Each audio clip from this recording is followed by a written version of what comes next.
Mr. Toibin accepted our offer through his agent, the Stephen Barclay Agency, and even agreed to come on the evening we proposed, which was tonight. Colm Toibin was born in Enniscorthy in southeastern Ireland in 1955. Enniscorthy is where the Brooklyn novel begins in 1951. He has since made a career of talking to the world through his many volumes of fiction and nonfiction, drama, reviews, and poetry. When the New Yorker magazine asked him 2 years ago how many articles he had written, he could only guess. "I suppose thousands might be accurate," he said.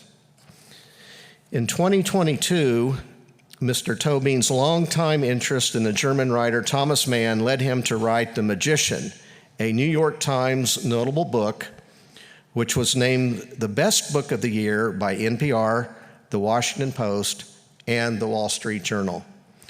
Colm Toibin is also an expert on the famous Irish novelist and poet James Joyce, who was one of the most influential and innovative writers of the 20th century. In 2022, Mr. Toibin edited a book of 10 essays about James Joyce's Ulysses, widely regarded as the greatest novel of the 20th century.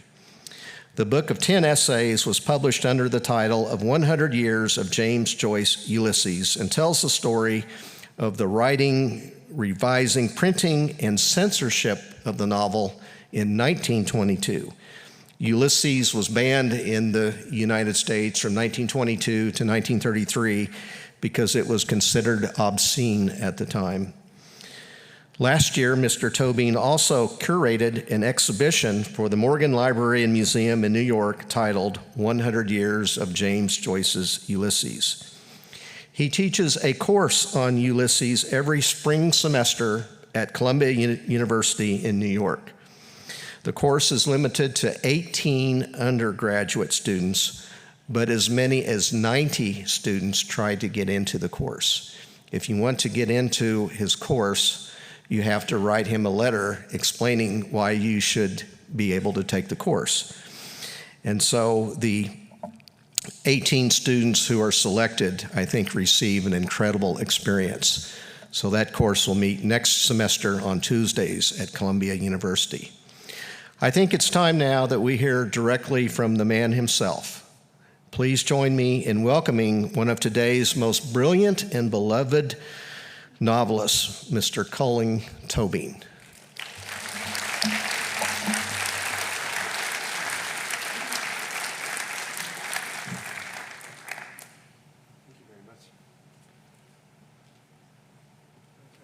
Thank you. Thank you.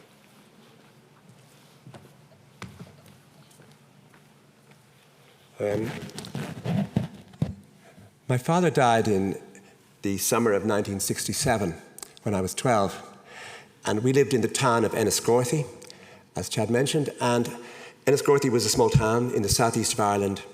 And at that time, what happened when someone died was that in the weeks and months afterwards, people would call to the house every evening. If they knew the family very well, they might call a few times a week. And then like a month later, they'd call twice, and it would dwindle. But between that time, between, say, the end of July and Christmas that year, every evening people called to the house. And there was a sort of ritual. At the beginning, they would say to my mother how sorry they were if they hadn't seen her since the funeral. And then they wouldn't talk about my father at all. They would talk about everything else in the town. Of course, if someone left, it'd be marvelous, because you could talk about them and hear all the news about them. And I was 12, and my job was to answer the door to take people in and then watch people as they sat around and talked. And of course, watching was one thing, but listening was another. And I learned a lot about the town because the conversation sometimes was marvelous. I mean, it was never in any way scandalous, but it verged towards scandalous sometimes, and some people had very strong opinions about others. Towards the end of that season, I would think in the October or November, when the crowd had dwindled, when 2 or 3 would call and people would leave early. My mother was really tired by that time of people calling, but it was part of the ritual. And a woman came to the house, I had seen her, I knew where she lived, but she'd never been in the house before. And I can't think why I remember this so clearly. I answered the door to her, I brought her in. She had a hat and scarves and brooches, and I would think she was in her 70s, she was a widow, and she sat down. And over the next hour, maybe 2 hours, she took out all sorts of letters and bits of paper from her daughter who lived in Brooklyn. She didn't say America, she didn't say Manhattan or New York, Brooklyn. It was all about Brooklyn. And it was when she left that evening, or maybe the next day, that someone said, her daughter married in Brooklyn, but she was coming home to Ireland for some reason, which was unusual, because she'd emigrated in the 50s, 1950s. And the daughter realized she hadn't told her she was coming home. Her boyfriend said to her, I love you so much. I will never, ever be able to sleep while you're away unless you marry me. And if you marry me, I'll believe you're coming back. But if you don't marry me, I'll never be happy. I won't rest.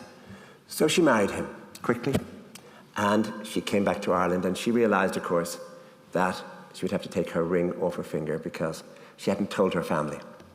She was married. Because if she told them, they would realize that she was going back to America forever and that they wouldn't see her. And so she left it, and that's all I knew. That was the only story I had, was that she had done that. Didn't know what time of the year she came. I didn't know what happened to her when she came. I didn't know even how the story ended, although I presume she did go back to America, but I didn't know how or why or when. That was all I had. I'm 12 years old. I do nothing with this story. I wasn't writing then. I just happened to remember it. There are other stories I equally remembered, but some stories, of course, faded. And it came into my mind years later when I was writing a novel called Nora Webster, which was really about the atmosphere in that house, our house, at that time. And the few years afterwards, when my mother, as a young widow in her 40s, tried to rebuild her life in the town. Some of it was fact, some of it was fiction. It was a novel.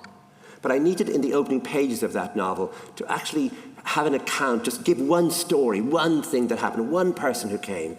And so I brought in the story of this woman with envelopes talking about Brooklyn and Brooklyn and Brooklyn and her daughter coming home. And so I put all that in. It's just a paragraph in, I think, page 3 of the novel, which was eventually called Nora Webster. And I left that. And my job, I suppose, was soon to go back and try and finish that book. In the meantime, I got an invitation to go to Texas. And my father was a teacher. And Texas loomed very large because everyone in Ireland believed that you could strike oil, everyone, that you could just dig down one day and you'd find, oh my God, it's coming up, it's oil. My father, obviously there were, this story kept coming back to me because I would meet a student of his who would tell me the story as though it was new. Or years ago when I'd sign a book, someone would say, your father taught me in school, and he'd tell me the story again. It was about the gravedigger in Enniscorthy, and he died. And his son wanted to be the next gravedigger. And they said to the son, obviously you have to do a little test. And they discovered the gravedigger's son didn't know how to read and write. And they said, well, you can't be a gravedigger. You'll dig the wrong grave. And so he went to America. He went to Texas. And of course, yes, he struck oil. And he struck more oil. He bought more land and he got more oil. And one day, he was really rich. And one day someone said to him, we need you to sign this contract now. It needs to be signed now. And he said, I can't sign a contract now. He said, why? I can't read. I can't write. And someone said to him, if you could read and write, what would you be? Oh, I'd be a gravedigger in Enniscorthy. So there was always that sense of stories about emigration, stories about doing well in America, stories about, if you stayed home, you'd be a gravedigger. If you went to America, you could be anybody. And so I got a letter from Texas. It didn't offer me oil, but just to teach for a semester at the University of Texas at Austin. And it was all great. I had a lovely place to live. The weather was lovely. Everything was perfect. The only problem was that I grew homesick. I don't know why. In other words, just in the mornings, I would wake and I would wish I was home. Home was Ireland. Home was a place where I would turn on the radio in the morning and I would know the voice. Everything was familiar. I even began to miss Irish bread, which I don't like, actually. I began to miss things I didn't want.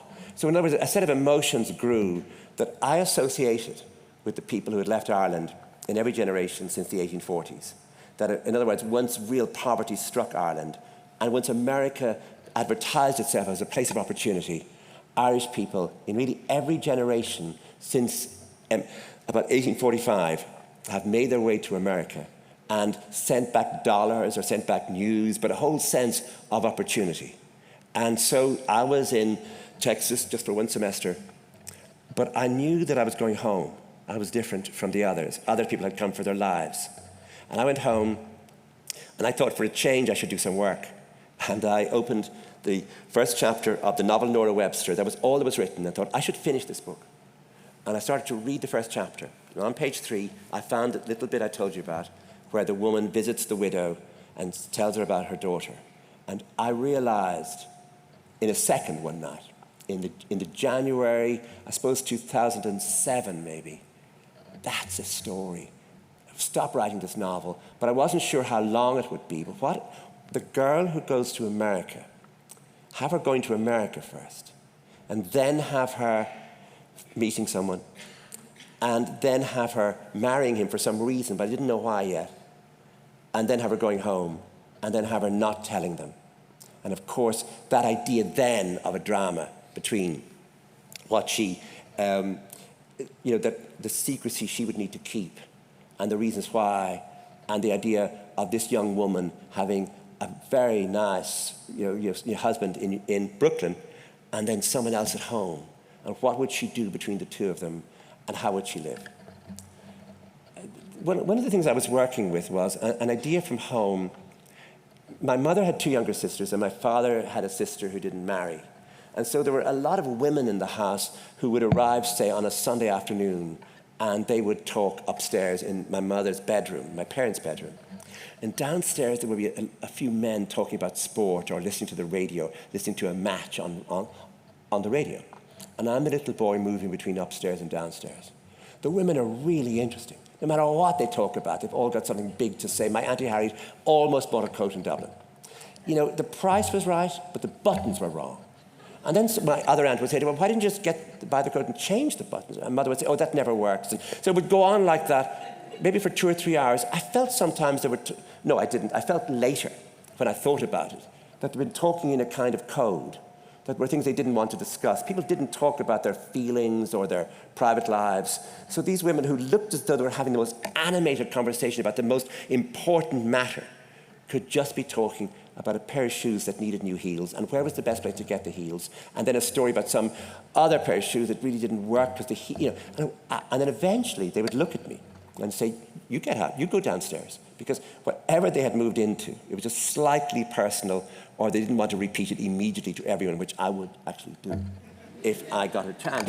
And downstairs, the men were smoking cigarettes, looking straight ahead and talking about some goal that was almost scored last Sunday. And my father could say, it was a good goal. And my uncle could say, but the second goal was a good goal. And then some visitor could say, but I thought there was nearly a goal later on that I thought could have been the best goal. And you would sit there and think, is this real? How long am I going to have to stay in this room while these men discuss some goal that was either scored or nearly scored? And then they could, even worse, go silent. All 3 of them, all 4 of them. Another man could come, they could sit there. Upstairs, there was never, ever silence. And they could start swapping clothes or more stories about clothes. And then they could tell a story that would be very interesting. And halfway through, they put me out, because they knew I'd repeat it immediately to everybody. So that idea of my mother's 2 sisters, and they didn't marry until later, until they were in their 30s. So I got a really good view of them as young women. But one of them was more powerful than the other, the older one. They both worked in an office in the town, and they both were in the golf club. And it was a small golf club, and they were both in the golf club.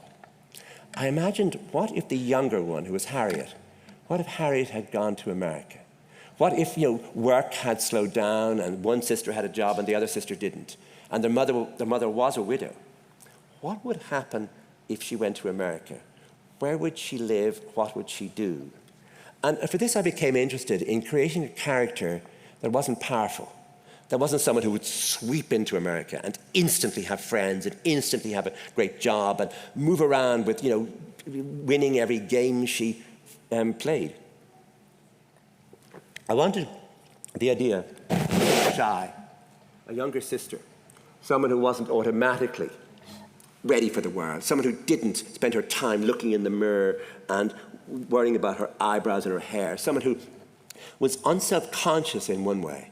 And I'd looked to literature, looking at novels like Henry James's Washington Square, where there's a young woman who really nobody rates, except, of course, the reader, because the reader slowly realizes that her feelings are very deep, and that if she has an emotion, it's one that really stays with her.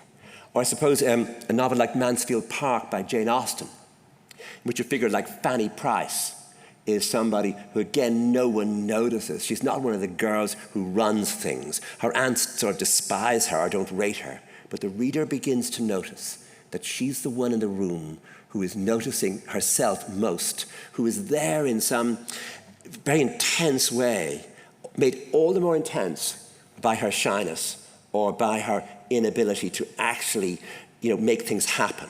She watches, she notices, and she feels very deeply. So those two novels from the early 19th century and the later 19th century interested me because they were dealing with this sort of idea of a submerged consciousness.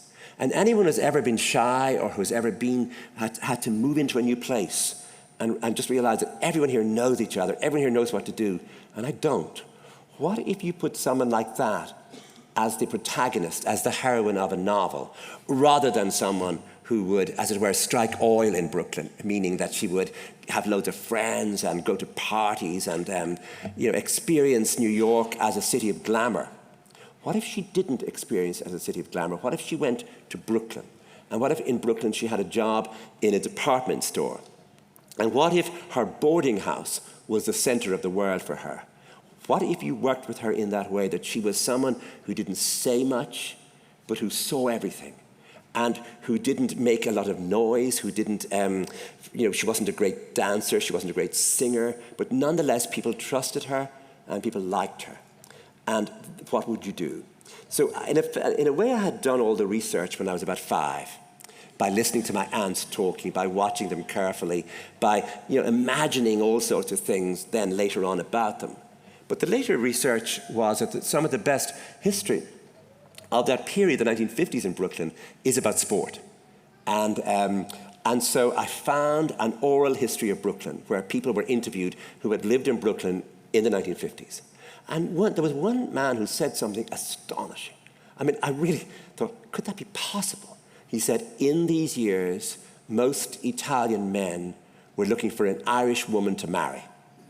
I thought, no one ever, if that had been advertised in Ireland, in other words, if someone had said that on radio, there would have been a stampede out of the country looking for these Italian men, I mean, it wasn't known and of course the reason was that they wanted somebody.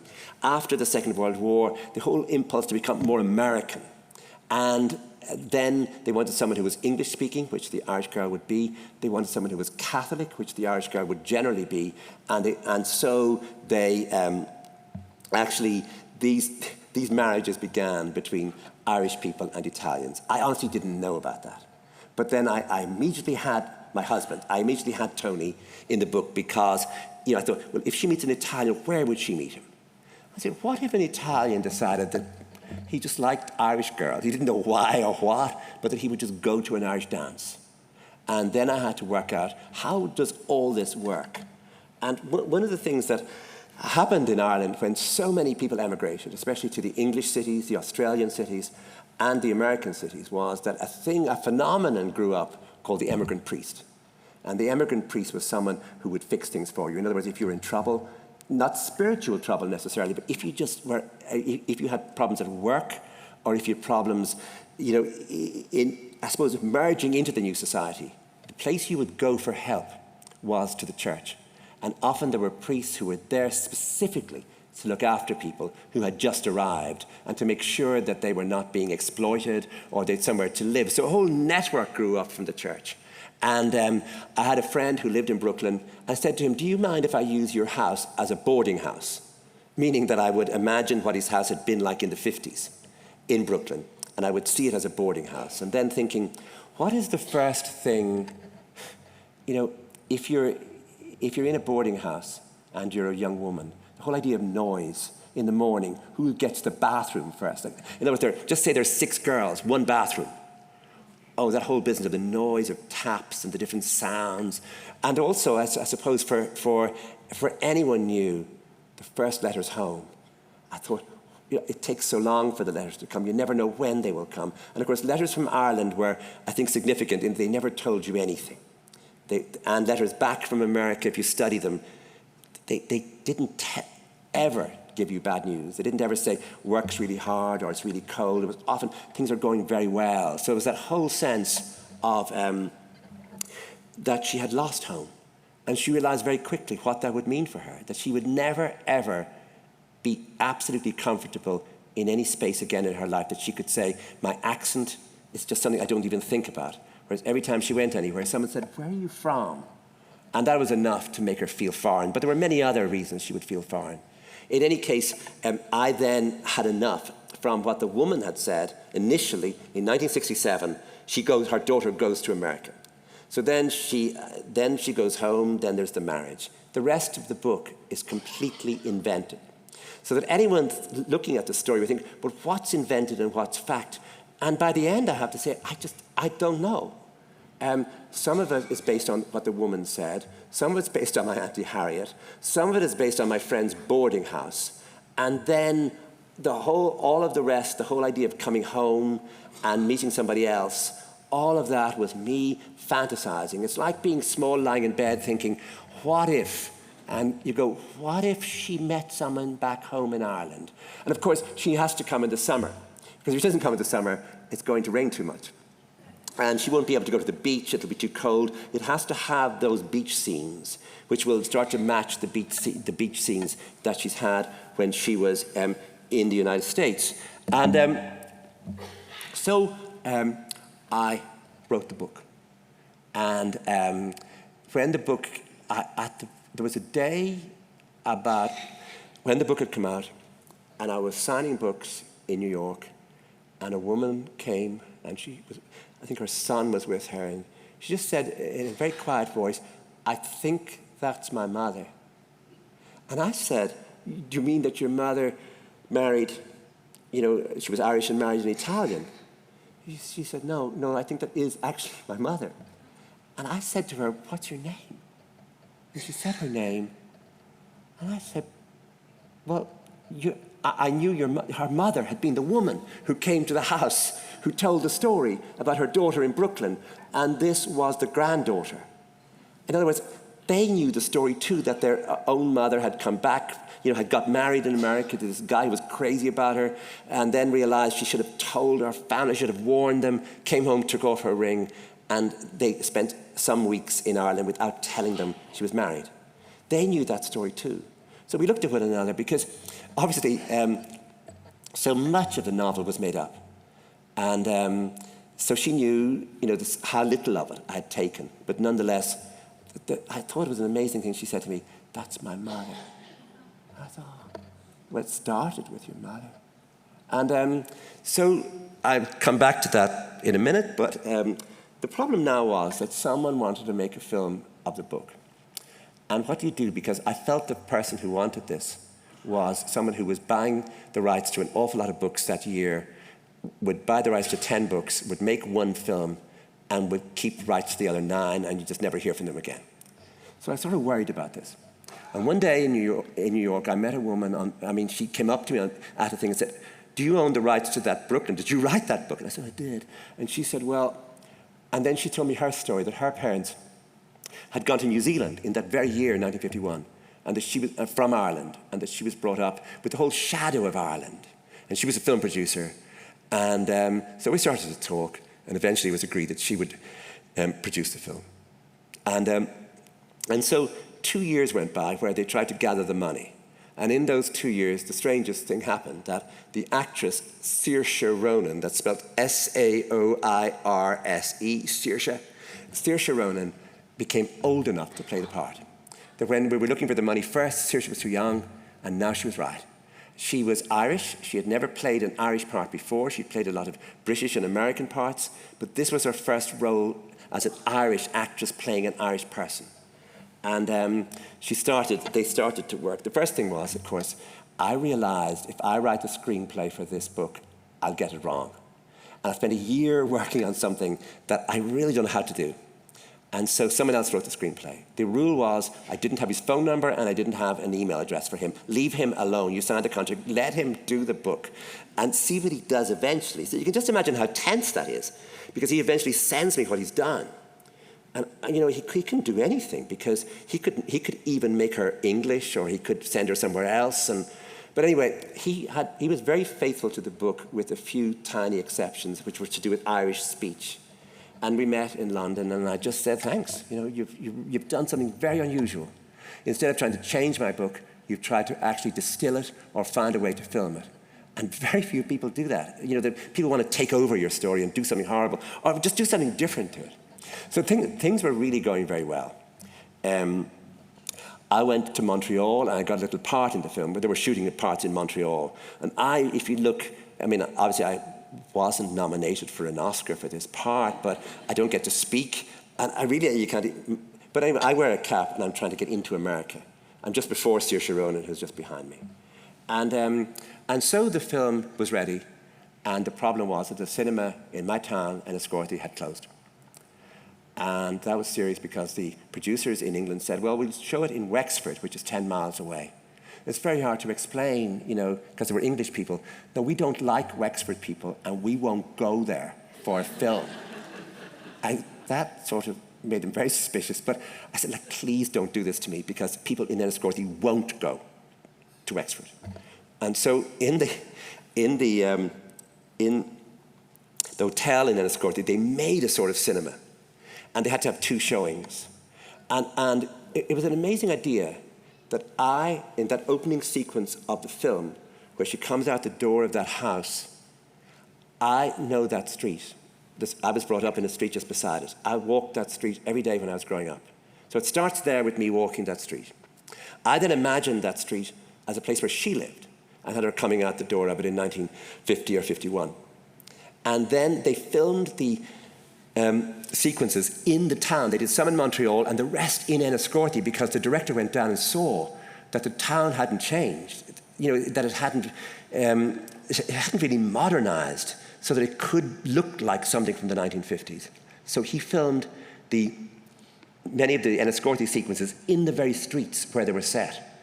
This, of course, caused a great deal of confusion in the town, because they started work at about 5 in the morning.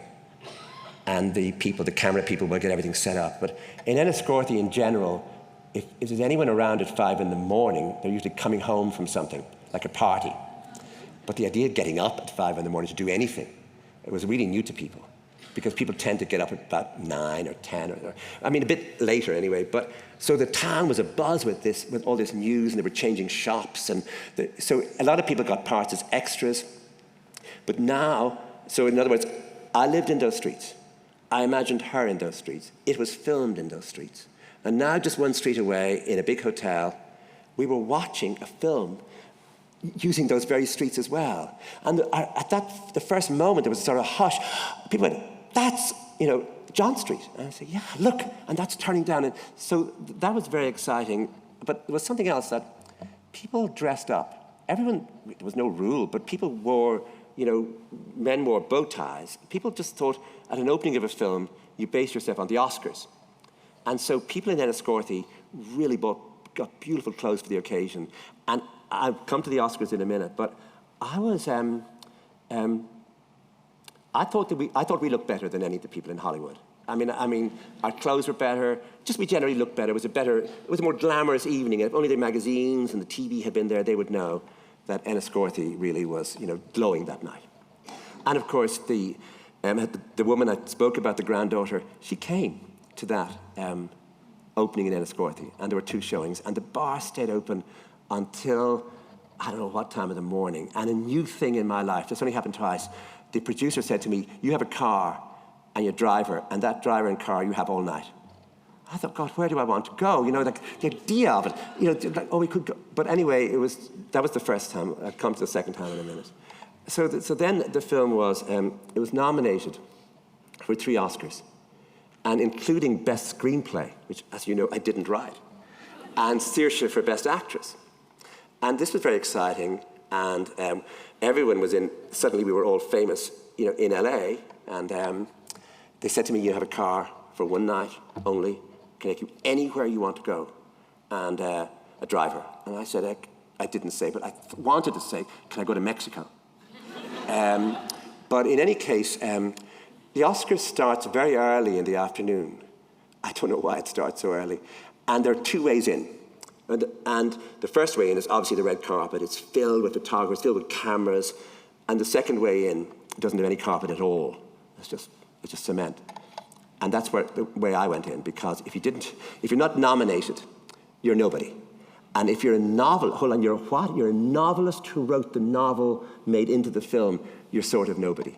So I went in this way, and I saw on the other side of a fence, high fence, Saoirse and all the other people from the film who were all beautifully dressed and all being photographed. I tried to wave at them, but a man came and said to me, you, sir, go inside, sir. I said, no, but I wrote, you stop talking, sir, you go inside, sir. And then I did, and then I sneaked back out. And I just tried to do another, hi, Saoirse, hi, everybody. I said, you, sir, will have to leave, sir. And so eventually, anyway, my seat was allocated it was the second last row. But that was nice because there were so many breaks for ads that you could go and have a nice glass of white wine every time. And you get out quick because you're at the back, and there was a nice Irish barman, and all that was great. And having your driver all night. And also, I mean, I just don't... Anyway, it was one of those evenings where you felt, as a novelist, you're nobody. Go home, write your book, stop moaning. You know, like the fact that you're not a Hollywood star is because you're not a Hollywood star. I mean, stop feeling sorry about that. And you didn't write the screenplay, but it was an interesting evening where you learned that all that glamour, all those lights, all that sense of fame doesn't belong to you, it belongs to them. And your job is in shadow, and your job is in silence, and your job is to live in a way that would, I suppose, constantly you're listening. But listening is never enough. Remembering is never enough. That you have to actually you have to imagine a shape for a book. And you also, I think, have a pact with the reader. And that pact with the reader is the most interesting idea, because I think it's different than the pact someone making a film has with the viewer. The pact with the reader is that I use the word room. I say she came into the room, and the reader has to imagine the room. If it's a film, you can see the room. You can see everything in the room. You can see, even when you say she, you can see her face. So all that will take a lot of filming to make, but the reader or the viewer will see all of it. The viewer doesn't have to imagine any of it because it's spelt out in such detail, every color, every shape, every corner. Whereas if you're a novelist, you're constantly working. It's not exactly a sort of shorthand, but it's a kind of code where you're giving the reader enough information, not only for the reader to know what's happening, but for the reader to feel what's happening. And sometimes what you've got to do really carefully is make sure that you don't spell out the feelings, that you don't tell the reader what to feel. Sometimes you don't even need to tell the reader what the character is feeling. You leave, your job as a novelist, strangely, is to leave a lot out. And the more you leave out, then, the more the reader comes into the book. As a participant in the act, this is the art of reading versus the art of writing. Of course, if you don't put in enough information, the reader will say, but where, when, how? So you begin with that idea. No, I will give you where, when, how. But somehow in giving you that, just let's take this. She came into the room. She stood there for a while. She wondered where he was. And just take that. I've just made it up now. In other words, in the way you're doing those 3 sentences, you're realizing there's something not good in the way it can't be a flowing sentence in which something results from something else, in which time moves on, in which is a sort of natural I suppose, shape to the sentence. These are, she came into the room, she stood there for a while, she wondered where he was. Each with a full stop, each short, each doing their work just to tell you something you need to know as the reader. But they're not just doing that.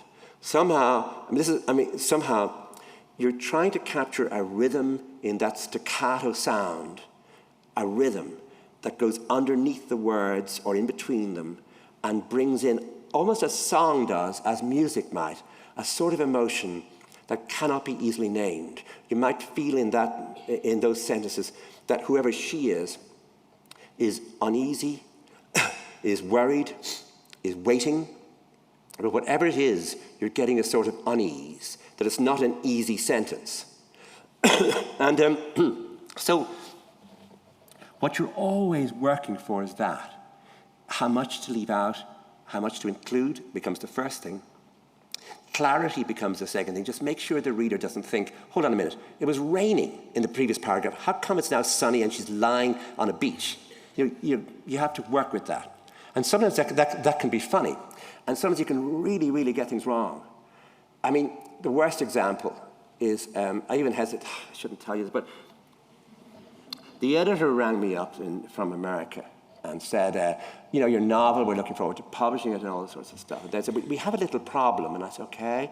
He said, this baseball match that you have in the novel? I said, yeah.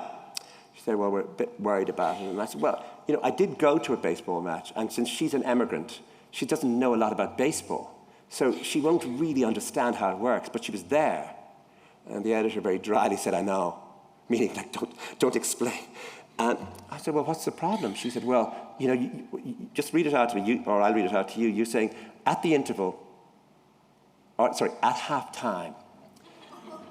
I don't know what you're laughing at. At half time, they went and had hot dogs. And I said, well, yeah, we had hot dogs. They sell hot dogs at baseball games. And he said, Colm, there's no such thing as half time. I said, but there was. It's not called half time. I said, okay. What's it called? She said, it's called the seventh inning stretch. I said, I never heard of that. But I said, surely because she's an outsider, she wouldn't know that. She said, no, but you don't have, it's not in dialogue. It's not her thinking. You're saying, you said at halftime they went and had hot dogs. And every American will laugh. And just laugh at you. You go around America and people will just think, that's the guy, him. And I said, well, maybe we should change it. And she said, yeah, that's why I called. So, in other words, it's really easy as an outsider to get the very thing wrong that you think is natural and easy. And no matter what you do, there's always one more thing to learn. It doesn't mean that when you're researching a book that you have to put everything in that you know, but you have to know them. The big thing that is happening in this department store where she works is the abundance of nylon stockings. This is after the war. Suddenly, the nylon stockings are much cheaper. And so they have sales of nylon stockings, and people come there for nylon stockings. And I realized that nothing is simple about nylon stockings, that African-American women don't want the same type of nylon stockings as, say, white women do. And therefore, I had to do research. I had to ask a friend who was African-American of that generation, and she said, tell him Red Fox. So I Googled Red Fox. In the great history of Google, which is out there somewhere, they'll see that I one night Googled Red Fox. And they told me that Red Fox was a type of nylon stocking. And therefore I realized, in these years, in a very enterprising department store, in a changing Brooklyn, they could have a section that would sell Red Fox, to which African-American women would come. And then I asked various people, I did research on that, was that possible in department stores in Brooklyn in these years? And they said, yes, it was. Not all of them, but some. Yes. And so that sort of work you do on those very small things becomes important sometimes, because something like that can become a dramatic moment in the book, where because Ailish is Irish in the book, they just don't feel that she has any difficulty that an American girl of her generation and age might have with serving everyone who comes into the store. But I'm saying that you begin with the idea of the story. You then work on what I said, when, where, how. You then work on making sure that there's clarity. You then work on make sure you're not making any howling errors that are going to make people laugh at you.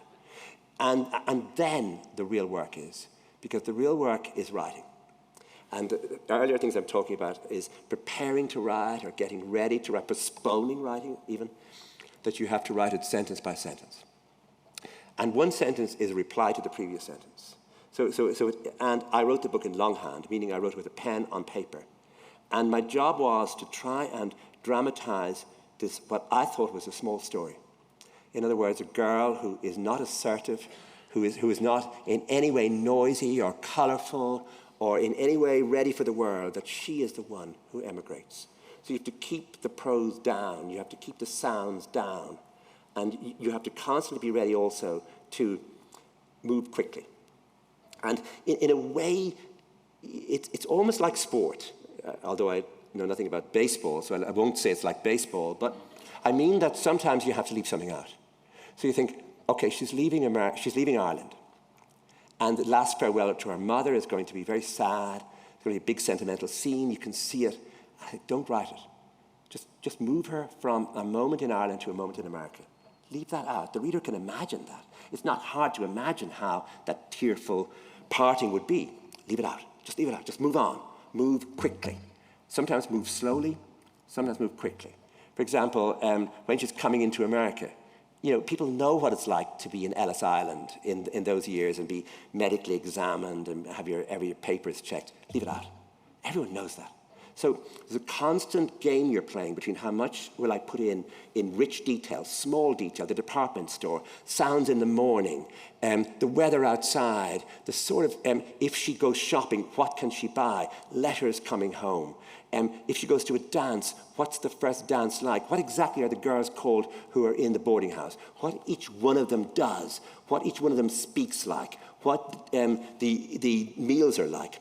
But don't do the meals too much, because if you start doing that sort of broad comedy of girls being mean to each other, you lose the book, because the book is about a single face, a single consciousness. Nothing in the novel is told from anyone else's perspective. It's not the first person singular, it's the third person. But there's an idea that if I had told the book, for example, in her voice, saying, I went to Brooklyn, I went, I crossed the sea. When I went on the ship first, I felt. It's a sort of, it's her voice. And so it's different from you as the reader. You're reading and she is speaking, or speaking on the page, and the distance between you and her. But if you put it into third person, you can get a thing, if you work hard enough on it, called third person intimate. And third person intimate is where every single thing is told from her mind, from her perspective, from her memory, what she feels, what she knows, what she remembers, and describing what she sees. And slowly, if you do this in enough detail, with the author completely absent, in other words, you can't just interject to say, oh, and the next spring, in other words, you can't say, it was a bad year in America. There were a lot of strikes, and no, she has to know that. The author is no use here. Don't start coming in with your own information. Have every single thing known from her side, seen by her, understood by her, misunderstood by her. So you constantly, you're now in a way, I was talking about music earlier, but it's almost as though you're painting with dots or little marks, and you're just adding and adding and adding things she knows, things she feels, things she sees. And you have to make these things credible without being too surprising. So you're constantly trying to stay within the range of how her mind would work. So it's a sort of fierce concentration on making her mind plausible and also making how her mind works interesting for the reader. In other words, you could go on and on about things she saw. She walked down the street. She saw a dog. The dog came towards her. She wondered, get that dog out of your book. In other words, you have to be careful sometimes that it has to be interesting. But the worry is, don't have, she saw a policeman attacking. No, you don't need that. Just have some detail she didn't ever notice before. And just keep working with detail. Detail, detail, detail. Don't make any broad statements like, she was beginning to feel great in America. That's awful. No. So you think, every day you have to... So it was cold that morning. No, it's no good. She woke to the sound of what?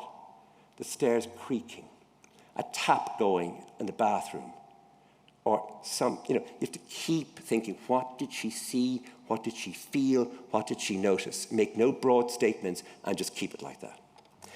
And so that at the end of the book, I felt, or I hoped, that the reader could imagine enough that all through the book, without knowing, the reader has been imagining scenes, imagining her face, imagining other moments, and also sort of feeling a level of emotion to some extent that she feels. And so I felt that I could leave her halfway, that she's on her way somewhere, and the reader would imagine. Maybe one reader could imagine one thing and another, but nonetheless, you had to leave enough at the end of the book for the reader to imagine, a lot of space. The film people didn't have to do that. And so I had to see the film a good number of times because there were various promotions, and I began to love those last few minutes of the film that I didn't write. And I didn't tear up all the time, but a few times I thought it was just so moving that she's standing on the opposite side of the street. And Tony doesn't see her first, his brother does. And his brother sort of realizes, oh my God, it's her. You've been talking about her, here she is. And the business of the two of them moving across towards each other. I just thought it was, I teared up, as I say. I couldn't have written it because I thought it'd be too much to give the reader, too much information, too much closure, too much conclusion. And so I left it in a way the film didn't, because I think a different pact was made between me and the reader and between the film and the viewer. So the question of a sequel then arises. No sequel. You cannot write sequels. I'm against sequels. I hate sequels. I won't do a sequel. And I won't do a sequel. It's a simple matter that, I've left the reader enough to imagine. What am I going to do now? Break all that? Like tell the reader, no, I've got more. I should have told you the first time. And so years went by, and I didn't think about it eventually until one day, for no reason, and it's the funniest thing can happen if you're writing novels, where out of the blue, for no reason, an idea came into my mind. And it's the first 3 pages of the book, and seemingly it's on Amazon now, so I'm not giving the plot away because it's the opening of the book. She's in her house in Long Island. She's with Tony, and she's got 2 children. And a knock comes to the door, and it's a man. He happens to be Irish, but she's never seen him before. And he says, your husband, are you married to the plumber? Yeah, I am. He did a very good job in our house. I'm the guy, he came and worked for us. And she said, oh, good. He said, good. He was so good at plumbing that my wife is having a baby in August, and I'm not the father, and he is. And he just goes, hold on a minute. I don't know you. No, that's all. And I tell you one more thing. And it's that sort of accusing, he's tall, Irish guy, and he's sort of bullying. And the minute that little brat is born, I'm bringing it up here to you. You can look after it. I have other children that were properly conceived. This is all the first 3 pages of the book. I promise I'm not giving anything away. Look, I'm walking along the street. Like 2 minutes ago, I had none of this in my head. I didn't know any of this. Now, it's the only thing I'm thinking about. And he says, I'll be in touch with you. And he knows her name. He said, how do you know my name? Your husband's a great talker. Meaning that he had told the man's wife. And she's obviously, her whole world. So I think, what am I going to do now? Because I have a new novel. It's not as though, it's a sequel in the sense that we don't pick it up from where it left off. It's 25 years later. She is in her mid-40s. And so we see a different sort of world. America between 51 and 76. Ireland in the same period. And so I have a new novel. It just happens to have the same characters. I'm not calling it a sequel, but I'm afraid I'm going to have to give in on the matter soon. But anyway, that's the story of how these books came into being. So thank you very much, everybody. Thank you very much for coming. Thank you.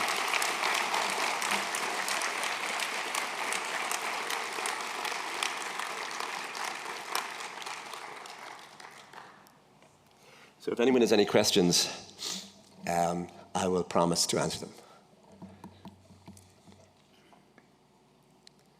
Yes, please. So why did you... I'll repeat the question, so don't worry.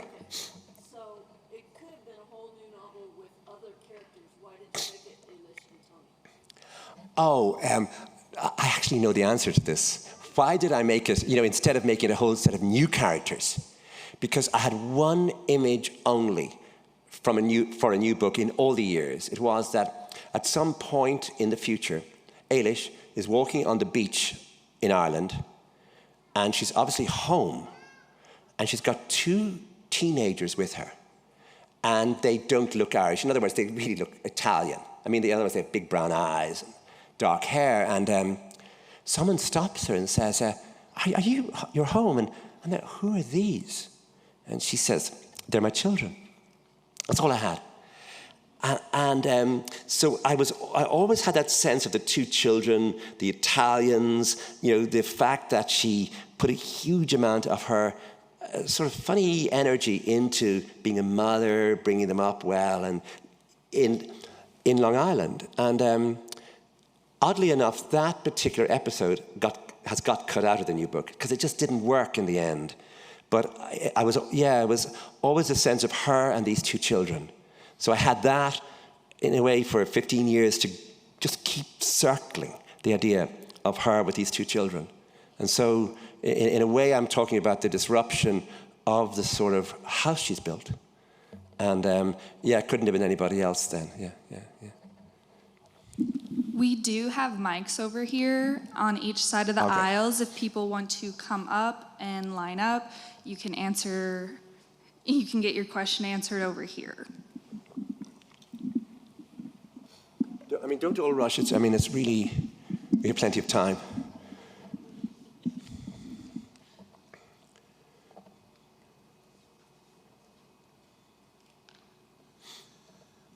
So I've been curious all semester. When I was a child, there was a really fine book about Brooklyn called A Tree Grows in Brooklyn, about an Irish family and the Irish community. And it gained a number of Academy Awards, I believe, in 1944. I was wondering, are you familiar with that? And did it in any way factor into some of your work? I didn't actually know the book. Oddly enough, that book was not famous in Ireland. So I don't think that wasn't important, that book. But I did have to worry about the broader political questions, because it was really just this girl in this room, and I had to worry, surely there's something else to be said about the larger world. And I realized that Christmas, of course, would be the big day, and that for her, missing home. But then I realized that, of course, so many people who'd come to America, especially in the New York area, men had not married, and had worked hard building the bridges and the tunnels, and were old. And so I thought, they will come to this place on Christmas Day, and that this will be my way of opening the small story into a bigger Irish-American story, or a bigger story about a sort of political world that she's not conscious of in the book. But that was from imagination. There really wasn't anything in fiction that was really any use to me, other than the books I mentioned, the Henry James, Washington Square, and the... So I didn't even know A Tree Grows in Brooklyn was about our Irish and Irish community. So it's a funny way, the way books become famous in one place and not in another.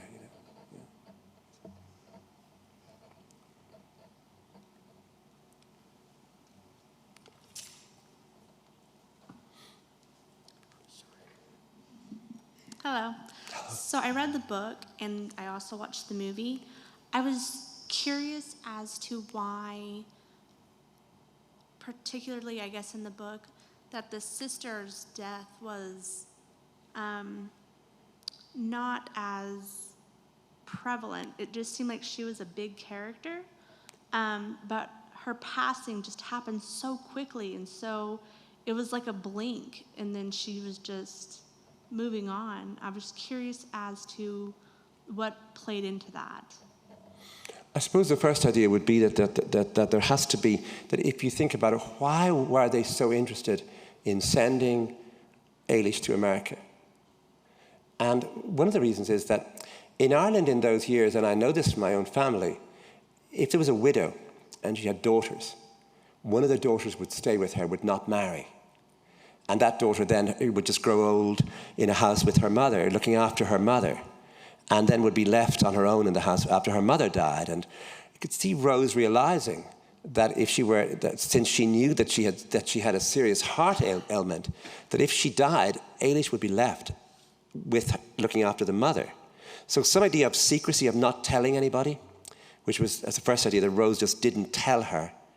And then the idea that anyone Irish who has lived in America knows this, that the real worry about a phone call coming or a message coming, a telegram, or in recent times an email you could open in the morning, and where someone in the family or some close friend has died in Ireland, and you have to work out if you're going to be able to get back for the funeral. And sometimes you're not. And I remember being in San Francisco and just, you know, that business in the morning, you just go in with your eyes almost closed, just open emails, about 30 emails, all with the same name, meaning that a friend of mine had died, and of course it's an 8-hour time difference. And so that idea of hearing the news, and often if you can go back for a funeral, you have to go back to very soon afterwards. So that's one of the big, I think, secrets or hidden sorrows of emigration, that those occasions where you really need to be with your friends and family. You're on your own in some city.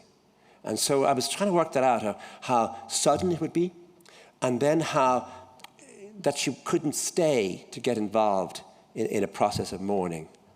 So again, that was part of her dilemma, or her, so that was why that was.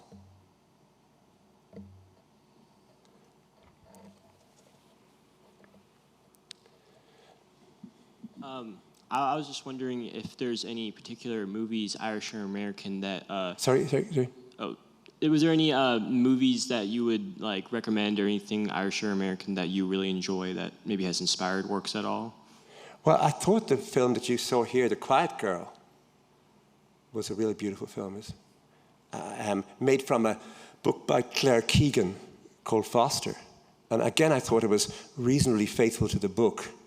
And also, you see, I think part of the Brooklyn movie thing was it really isn't a Hollywood film, and therefore when the film went to Sundance, no one knew how it was going to be received. It'd been made on a small budget, and it went to Sundance. I think the reason why it was so well received that I couldn't make it that night. I always feel that my being away from it was good, and it was shown to an audience of serious film critics and people in the industry, and I got a standing ovation. There was something about going back to The Quiet Girl, has that trying to get a purity of emotion, where you're not in any way trying to push your luck on her being, becoming famous or, doing something marvelous. It's not going to be like that. It's going to be all reduced and trying to make it true.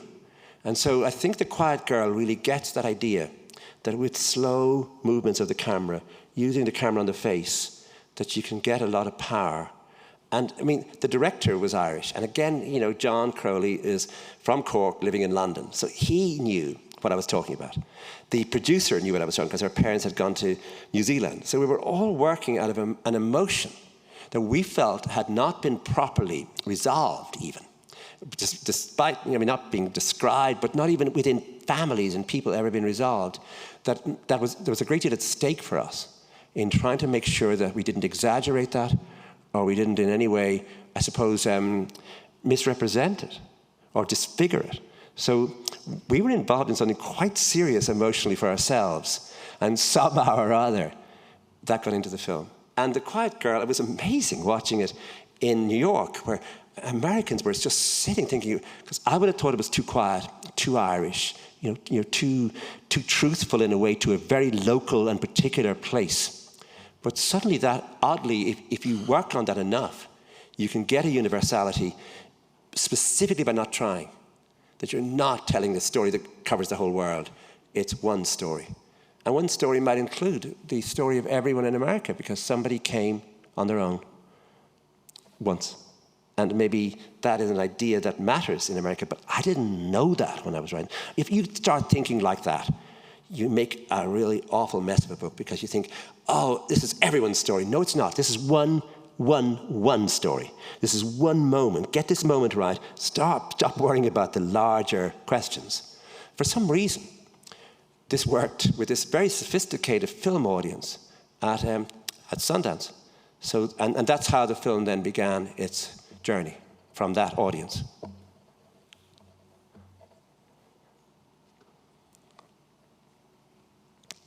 Okay, so a lot of my classmates and I, and even my professor, we were wondering about what the meaning of the detail that Ilis thought she saw her father's face at the Christmas diner. What was the purpose of that?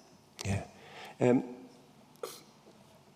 I was working out of autobiography there.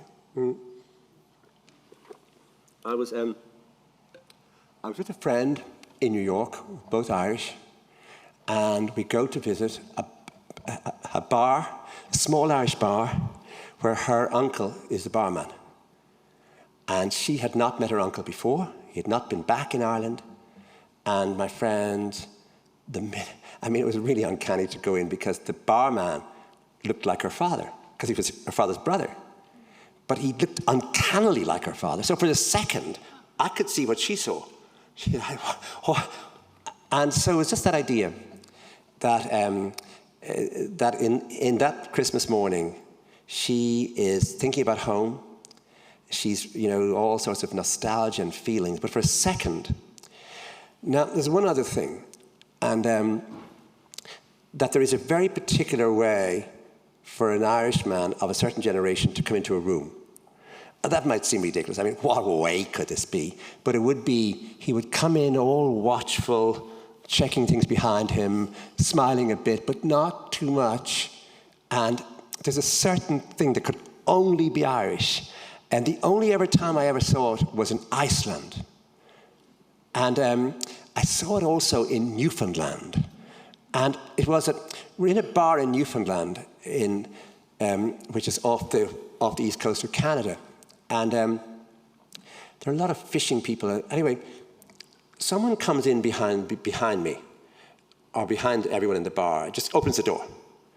And everyone in the bar does the same thing, which I thought you only did in Ireland. It's a way of looking behind you very cautiously and carefully to make sure that everything's all right. You go, and it's just that. Like you get your drink, you put it to your mouth, and you go. And instead of looking behind.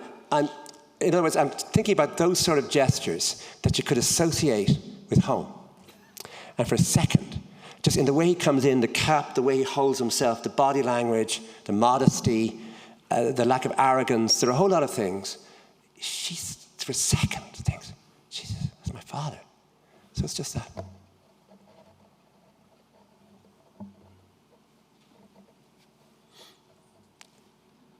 Hey, I wanted to know what character were you most pleased with in the movie as it portrays in the book? Sorry, could you? I was wanting to know what character were you most pleased with in the movie as it portrays in the book? Oh, I thought that, I thought Saoirse was magic. I thought that she was, she could have been a star in a silent film where her face would do all the work. And the director understood this, John Crowley, that if he just kept working with her face. But there are a few things. I'm, two old friends of mine, when I was hanging around Dublin in my 20s, were actresses. And they both got cast without, I didn't have any effect on the casting, but they were both cast in the film. One played Nettles Kelly, and the other played Eilish's mother.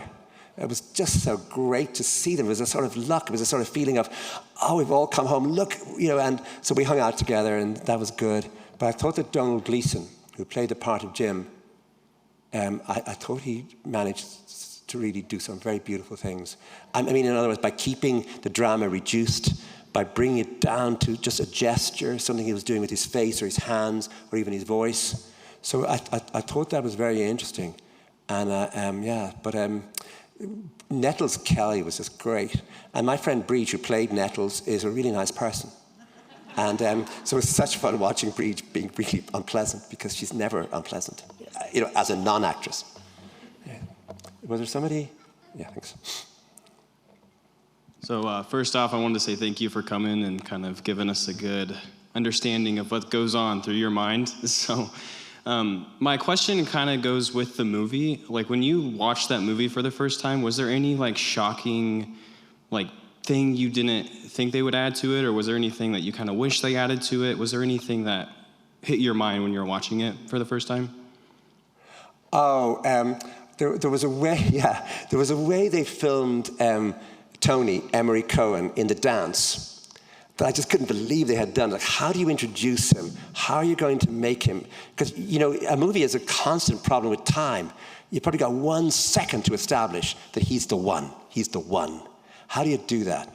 And I just love the fact that first of all, you'd see him only in a sort of, it's unfocused, but there's someone against the pillar, and whatever way he's standing, he just means business in a different way than these Irish guys who are wandering around dancing.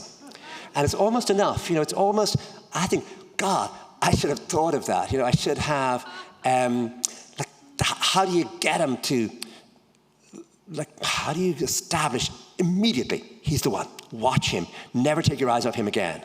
And so I thought that was amazing. I thought the way that was done. But you're dealing with such a different medium sometimes. You think, you know, in the novel she goes to England first. And you realize that that's just I'm just delaying the story. And my reasons for this are I just don't want her to go too quickly. Because her mind, you know, I don't want her immediately to go through customs to go into America. So I need to delay that. I don't want to keep her in the town, but I want her to sort of slowly get used to her mind that she's going somewhere else. I'd take her to England to see her brother on the way, but the movie doesn't do that because the movie has to move sharper, faster to the story. Brooklyn, get her to Brooklyn quicker. And so it's such a different medium. And I was going to say, I'm glad I didn't write the screenplay. I think everyone should be glad I didn't write the screenplay because it really is an art, and I don't know it. So I don't know if that's an answer, but I mean, it's a constant surprise watching things. Yeah. Hi. So we did this thing in our honors class called Discussion Day, and my group's theme of the book was this lack of emotion and communication and almost overall secrecy within Eilish, Rose, and her mother. Do you think that, when you wrote this, that this lack of emotion and stuff kind of played into how Eilish was as a person? Because she wouldn't stand up for herself. She didn't put her foot down at any point in time. She kind of longed for this acceptance, and it was a push and pull. Yeah. I mean, the first thing is that I thought I could get more drama from someone like that, who doesn't stand up for herself. What would happen to her if she went to America? I think I know what would happen to her sister. She would thrive instantly. But what if the younger sister went who didn't have that sort of aptitude for self-assertion? So I felt I'd get more drama from that. And the second thing is that if there's no secrecy, there's almost no novel then. That obviously it would be better and healthier, if she came home from America and said to her mother, I met this guy and I married him. If she said it immediately.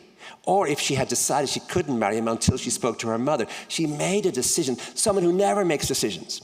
So in other words, you get a character in a novel, and what you do is you get her or him to do one thing out of character, and you then see what's going to happen. So Eilish, as you say, she doesn't assert herself. She doesn't stand up for herself. She doesn't make decisions. But she does once. She agrees to marry Tony. And you realize, what are you, and she just, whatever is going on in her mind, her sister's just died, she's filled with all sorts of competing emotions, and he really is nice. And she marries him, and then she realizes, when she gets home, oh my God. But the novel depends on her not immediately being able to say to her mother, guess what? Because of course she can't, because her mother is talking about Rose. So she just doesn't tell her. And then the secret goes on. The drama then comes from how long can she go on with this secret? And the emotion thing, you be very careful with emotion, because if you do that scene I told you about, the weepy mother, I'm going to America, my last parting, sob, the reader's going to go, could you stop pulling my heartstrings so easily? Could you give me a break? Like, don't give me your big Irish sort of set scene, emigration thing.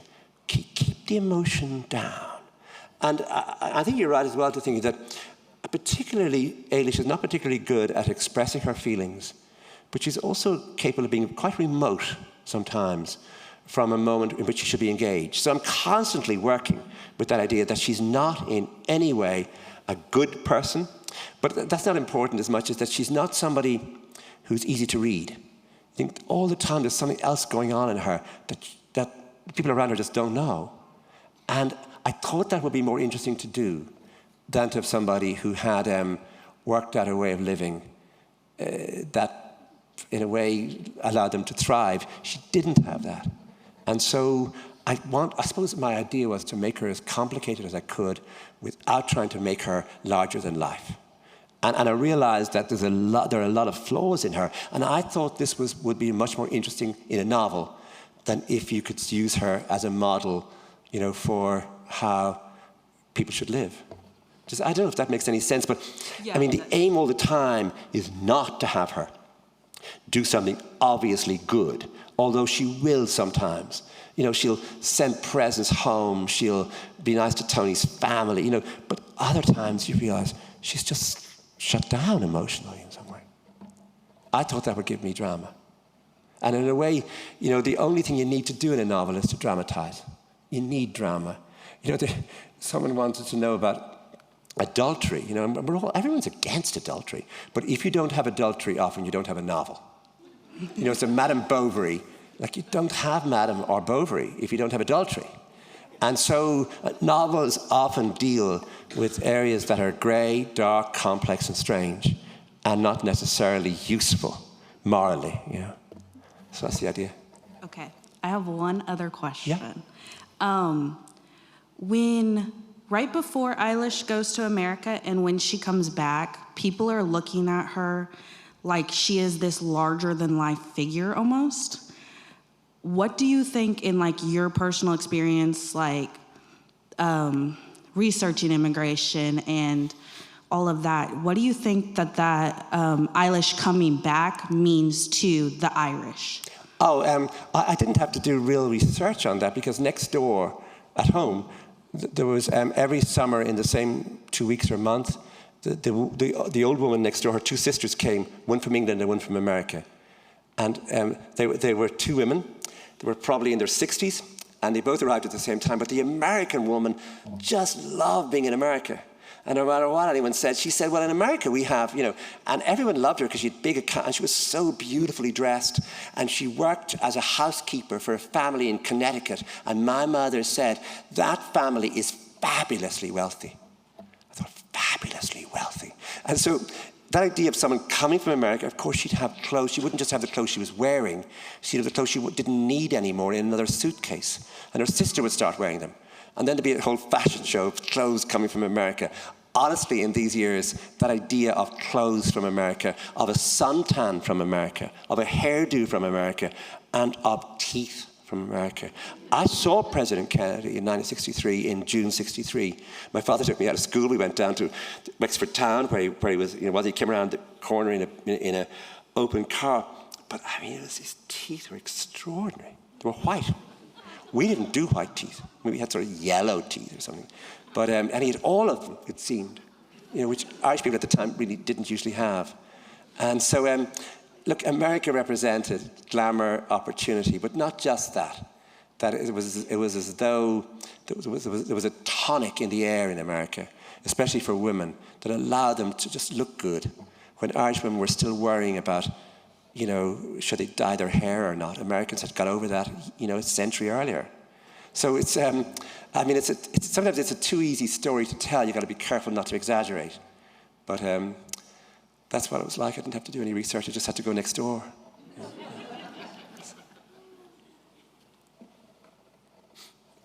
How do you deal with writer's block as an author?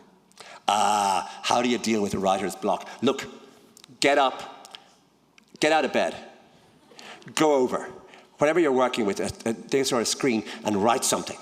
Now, no washing yourself. That's always a problem. Just don't do anything else. No eating, no checking emails, all that stuff. No, just write something. And block, you see, is where you feel you can't do that. But if you say, I'm going to do it today, like, no matter what happens today. And so, a bank manager asked me once, I was trying to get a loan, and he said, what about writer's block? And I, what about bank manager's block? But it didn't work. He said, oh, well, I don't have bank manager's block. We don't do block. But I wonder if sometimes, if writer's block is where you're imagining the wrong book, and you've started to think about something that you don't care about emotionally, you've got all wrong in your head before you start. And as you're working, you realize it by the fact that the scenes you're not seeing them. So, I mean, it's not impossible, but I think the less you think about it, and the less you use the phrase writer's block, it could be called writer's laziness. I mean, there is a possibility that writer gets really lazy. But I think at the block thing, I think you've got to break. I think you've got to push and push. Almost in the same way as an athlete might have to say, I can't do something in less than 3 minutes. What if you tried one day to really push yourself so you go under 3 minutes on as an athlete?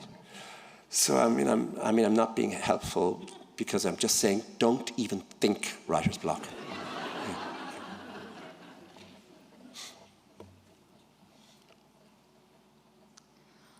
We talked about this in our English class, and obviously the book is based around women. So I was wondering, were there ever any challenges in writing the perspective of a woman being a man? Now, I think things have changed probably in a decade. That I think that now that there really are questions to be asked. In what way do you know about women? In what way do you think you know about women? Why don't you shut up, actually? Why don't you, if you want to tell a woman's story, why don't you listen to a woman's story? But not only that, why don't you let her publish her book? I think things are much more, and it would be true for Ireland as much as here, much more questioning now as to what idea, a woman's voice. What do I know? And I suppose my answer now is, oh God, I'm not sure I was even right, but then it would have been, I'm writing about something I've lost. That my mother had died, her 2 sisters had died, that world was gone for me. Of all those conversations upstairs in that room that were so filled with life, so filled with different voices and a sort of vitality. And I realized it's gone. And so one of the purposes of the book for me was to get back the 2 sisters in Ireland, the golf club, the whole idea of, and then, keep working with it. So that in the boarding house, I'm still in the world of my aunts, of all that women talking and different things being discussed. So I'm working from memory. But it is a question that if you were a judge and I was the plaintiff, I'd have to tell my lawyer, let's plead guilty.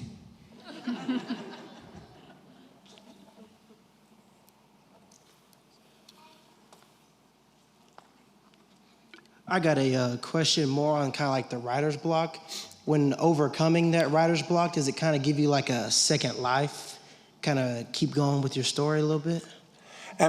I find that if I get to the middle, or if I've written, say, 1/3 of the book, there's a moment where I need to say, I need to work hard and heavy. I need to work all day, and I need to, for a period of, say, 3 weeks, I need to keep my head down and see if I can get through the next third of this book really, really, really fast. I'm writing in longhand. I'm not reading it over. I'm just moving. Because if I keep going slow, I could get into a scene that wasn't working. And I could worry about that. And worry is important because if you worry too much, you have to have a funny sort of self-confidence that this story is in some way interesting. And once you force yourself to think, look, this character is interesting, this story is interesting, then there's a lot of pushing yourself. And the pushing yourself is just practical. It's very, very like doing a paper for a thesis or for a class. I can go to bed or I can finish my paper. Which? And often you think, I'd love to go to bed and just have a good night's sleep. No, you must stay up till 5 because this is the only time you can finish your paper. So it is really quite practical. And there's nothing, I think, mystical about it. Just you need to hand in your paper. But a novel, of course, is about 20 papers. So therefore you have to constantly feel this. But I think you work at different rhythms, where at the beginning you can go very slow, revising and looking at words. But when you come to the middle, you've got to actually push, got to go on this, which makes me feel that it's closer to being an athlete. You know, really getting into a sort of state of fitness. But no block, no block, no block.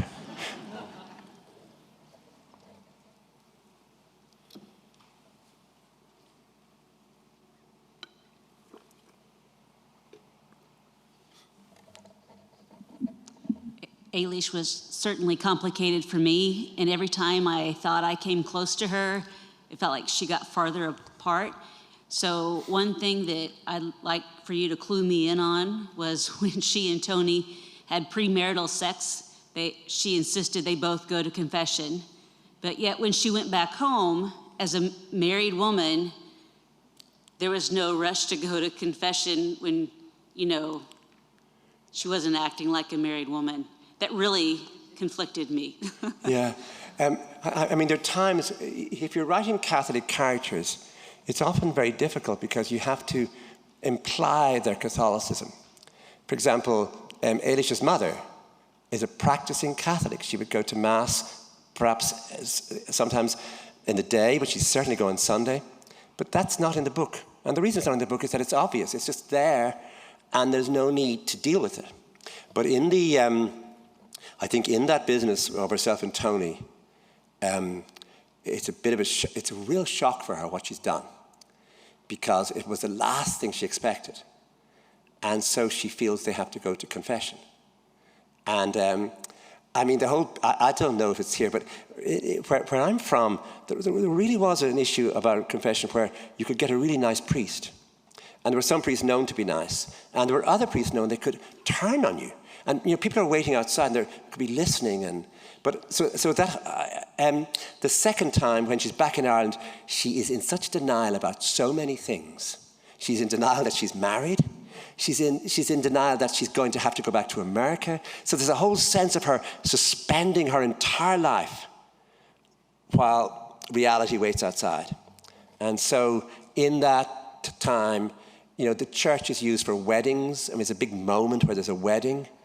And but it isn't as though the normal, I mean, that if it were a normal day, she would behave differently. That summer, she's just completely living outside. So she's living in a sort of bubble, a dream, a sort of space that isn't real. So to that extent, once I have her go to confession, the priest would have to tell her, you are, I mean, there's no priest in Ireland who wouldn't have said to her, you go back to your husband now. You know, and she can't hear that. So she's in complete denial. I mean, you know, it literally cannot happen. And I promise you, I couldn't have written it because it would have made her go back that day. It would have brought reality into the picture, and she was living in some sort of other world. So, I mean, I hope that explains it, but it really would have not been possible.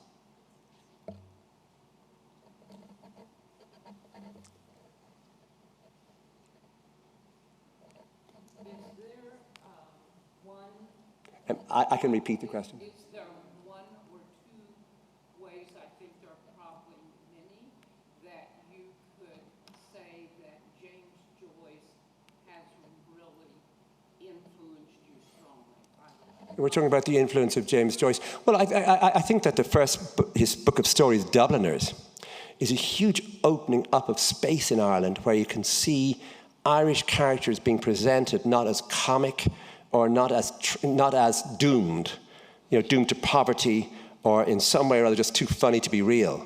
That he actually made those characters in those early stories in Dubliners even, people who made serious choices, people who had interesting and complex lives.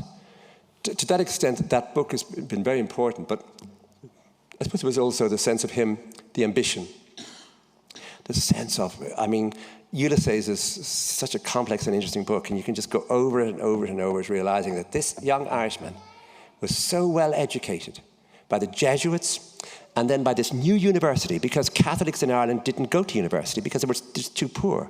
This new university was founded, and this young man from this reasonably poor family went to university. And I mean, he knew Latin. He very quickly learned Norwegian.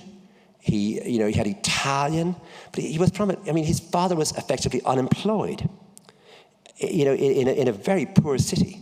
So there's this magnificence about someone rising up from this country that didn't produce, multilingual geniuses. And suddenly there was one, and he was not an ordinary Irish Catholic background, but he was from a poor Irish Catholic background. I think that's important, the idea of just what a great European figure he became, all on his own work, no inheritance of any sort, other than, of course, his father was just tremendously funny. His father just sat in pubs making jokes, and Joyce took the best of those jokes, and he put some of them into Ulysses. And so it's an interesting story in that sense, that it's the rising up of a sort of class of people in Ireland who did not have a chance before. I had a question. Eilish seems like such a strangely complex character, and so I was wondering if you had any other outside sources. I know you mentioned like one of your aunts, but if you had any other kind of outside influences that helped you shape this character other than just your own personal experience.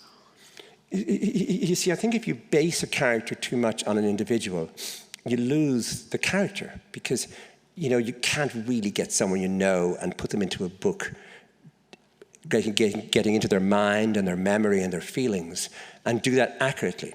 So it's a question of imagination. And it's a question of each time you come to a choice for her, you work out, what is the most interesting thing I could make her do now? Sometimes you've got to make her do something obvious. But other times you've got to make her actually, as in the case of that her decision to marry has to be something that you work out as a novelist. Is this right? Will this give the novel more energy if I do this? What if she says no? So you're constantly working not with real life, but with some idea that this has to have a pattern, and this has to have a sort of truth, and this has to have a credibility. And sometimes you have to stretch the reader's credibility. And so that one of the things Eilish does is she always gets someone to look after her. And she doesn't do this cynically. She doesn't try. In other words, Rose looks after her.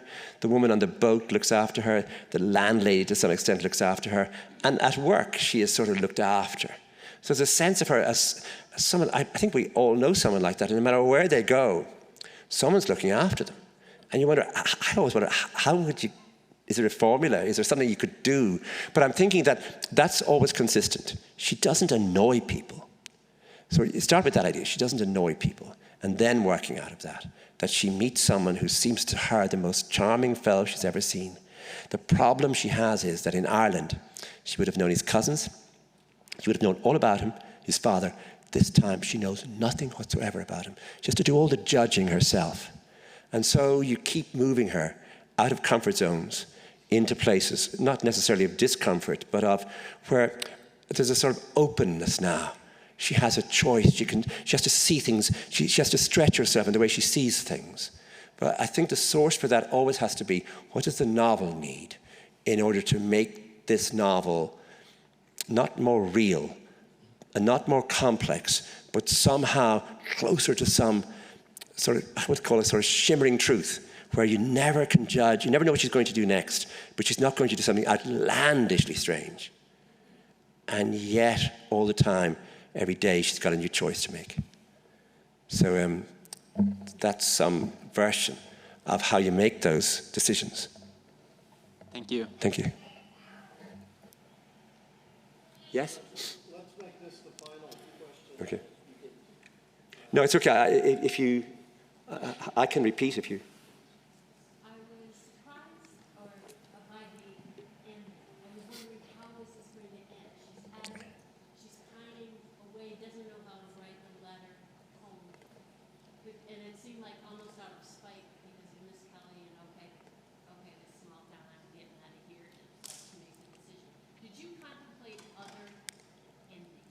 Did I contemplate other endings?